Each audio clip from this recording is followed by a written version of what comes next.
Hello, and welcome back to another episode of Tips and Tools for Recovery That Works. On today's episode, we're going to review Smart Recovery's 5-step technique for problem solving. We all know that problems are an unavoidable part of life. For many people in recovery, problems can seem so overwhelming that they generate urges to return to addictive behaviors as a way to cope with those problems or make them go away. But we all know that indulging in addictive behaviors really don't make the actual problems go away. In fact, they make those problems seem even worse and oftentimes become worse. A great way to succeed at recovery is to develop skills to manage problems instead of self-medicating over them. And at Smart, we recommend that you start by using our 5 steps of problem solving that breaks down as follows. Number 1, define. Number 2, brainstorm. Number 3, evaluate. Number 4, select. And number 5, implement. So step 1 is to define the problem. This may seem like a no-brainer, but oftentimes it's not. Many problems, like finding a job for instance, seem fairly straightforward, but not always. Other problems, like being a better husband or wife, are more complex. The trick here is to break problems down into manageable constituents.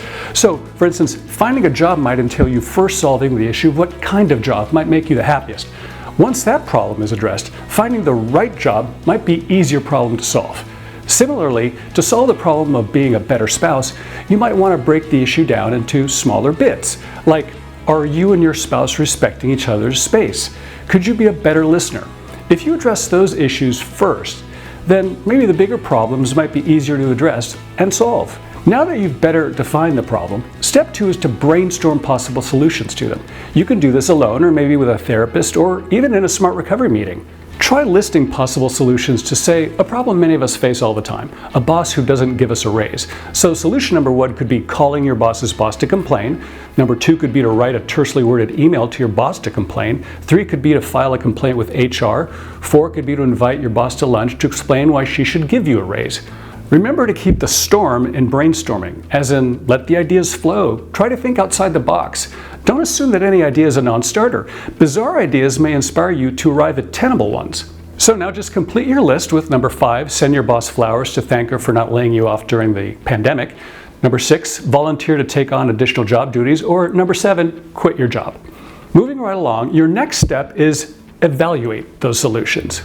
Actually rank each idea on a scale of 1 to 10 based on criteria like how realistic is the solution to the problem? How likely is it to work? Does the solution have rewards or risks of negative consequences? Is it affordable? Once you finish your rankings, add up the results and sort the ideas from least to potentially most effective based on your criteria. This gives you the data you need to proceed to step 4 of problem solving, and that's select the solution with the highest odds of success.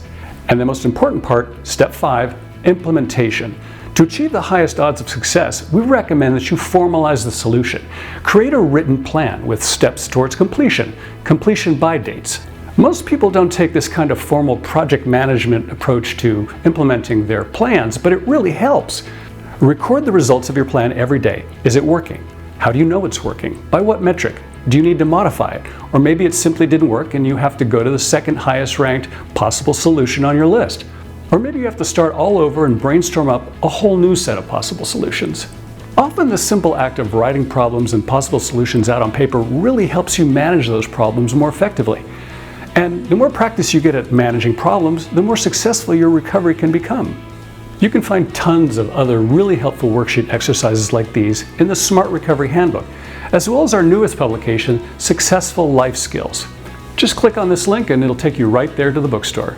Hey, I hope these Smart Recovery exercises really help. If you've used them, we'd love to hear from you. Drop us a line at tipsandtools@smartrecovery.org. And as always, thank you for joining us. Don't forget to like and subscribe to our YouTube channel. And stay tuned for our next episode of Smart Recovery's Tips and Tools for Recovery That Works.